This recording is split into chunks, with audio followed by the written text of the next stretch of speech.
Well, a historic move in Ireland as the country voted to repeal a law banning abortion. Some in the U.S. media marking this as a victory. Listen.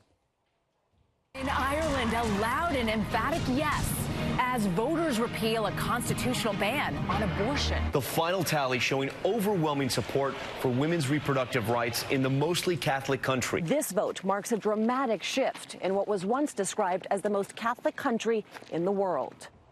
So does this move the Catholic faith more to the left as religion becomes more progressive to welcome more people in? But is that a good thing, or should we stick to the original tenets? That's the core question here. Should religion stay conservative to the core tenets or follow the progressive trends of society? Let's bring in our religious panel to discuss. Dr. Menez Afridi is a Muslim scholar. Reverend Samuel Rodriguez is the president of the National Hispanic Leadership Conference. Rabbi Abraham Cooper is an associate dean at the Simon Wiesenthal Center. And Father Jonathan Morris is a Fox News religion contributor. Thank you all for joining us this morning. A great panel. I could start it out this way. A Muslim scholar, evangelical pastor, Jewish rabbi, and Catholic priest enter a bar. But we won't. No, I'm just kidding. It would be the start of a great joke. But this is no laughing matter. This is a serious subject. Father John, I'm going to start with you. Sure. Ireland, a predominantly Catholic country. This vote, what is this vote saying about the current status of the Catholic Church? Well, we should be clear that the leadership of the Catholic Church stood up against the repeal of this amendment. So it wasn't that the Catholic Church has said, no, this is the direction we want to go in. But they did not have the authority or the persuasiveness sufficient in order to say no to this repeal of this amendment. And so it says that, unfortunately, society has moved in this direction so strongly of pro-abortion. You call it what you want. You could say, no, it's just, you know, we're just allowing free choice. But in the United States of America alone, since 1973, we've had upwards of 40 million abortions. 40 million? That is a huge number. And the fact that Ireland, a Catholic country, a Christian country, is going in that direction is nothing to celebrate. Abraham, you call it a protest vote. Why? Well, I think what we're looking at in Ireland is an embrace of the EU environment. Ireland's done very well by taking a lead in the European Union. And, as an Orthodox rabbi, it's not for me to comment on what the church should do.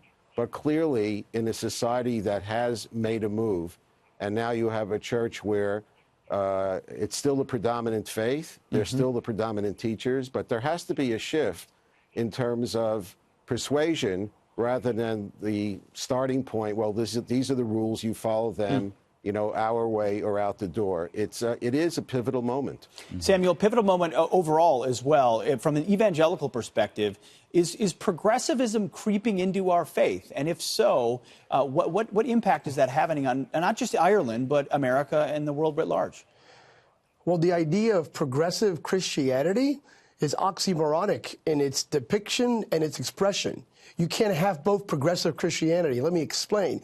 Christianity is about the gospel. The gospel of Jesus never changes. It's truth, love, grace, hope, and faith. Regardless of the time, the culture, society, truth, love, grace, and hope should never be sacrificed on the altar of political, cultural, or sexual expediency. Absolutely. Menaz, briefly on this, and I'm going to get your points on another topic as well. What does Islam have to say about abortion and life as it pertains not just to Ireland, but the whole issue? Well, Islam, like all the other Abrahamic faiths, believes that, there's a value of human life. However, it's also a very practical religion where there have been certain legal scholars that have said that if there is a danger of the mother's health or there is some kind of disease, that it is permissible under certain kind of legal situations. It's not that Muslims don't or are promoting abortion at all, but I think that there are certain loopholes in the Islamic law, and there are certain fatwas, which is just a legal opinion from scholars, that do allow it under dire circumstances. And it's a very multi-layered issue. I'm the only woman here on the panel, so I would like to say that it is an issue that's very complex, for all women, whether they are pro-abortion or against abortion. I course. also don't like the term pro-abortion. I don't think anyone is pro-abortion. I think we're all pro-life, and it's about how we see life that's important to us in our faith. Well, appreciate that perspective. We're going to move on to one more topic, try to get you all to chime in on it briefly.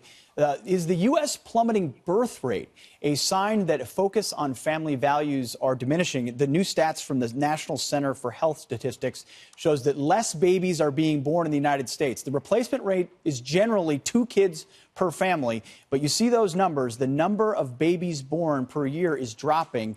Father John, let me start with you. The stereotype, of course, is that Catholic families have lots of kids.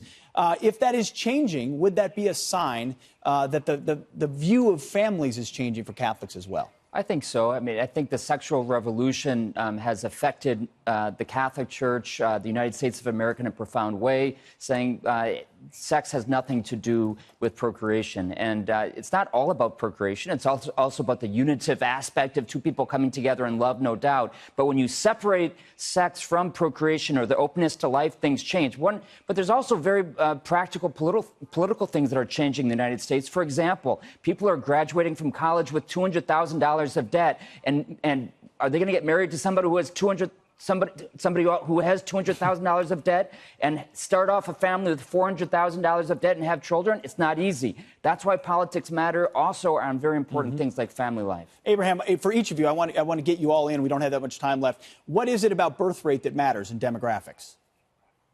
Well, take a look at our 2 allies, Japan and Israel. Japan's very affluent. They're probably going to go from 130 million to 80 million people. They're not bringing children into the world. I think they've lost their way in terms of values. Israel, you guys cover them every day. It's under the gun, existential threats. The birth rate among religious and secular people is going up because they have a sense of their past and future. As far as America, it's called the iPhone. This is the me generation. My suggestion is shut the damn thing off and go back to basic values. Samuel, why do kids matter? Kids matter. It's a de facto outcome of a constant mockery of the institution of the family. We see that culturally in films and movie and content, in writings and publications, social media. The family now is a joke, and even the idea of a modern family, a traditional family, for whatever, however you want to describe it, is a joke. So it's under assault. Kids matter. It's the future of America, the future of morality and spirituality, the future of our human existence. Indeed.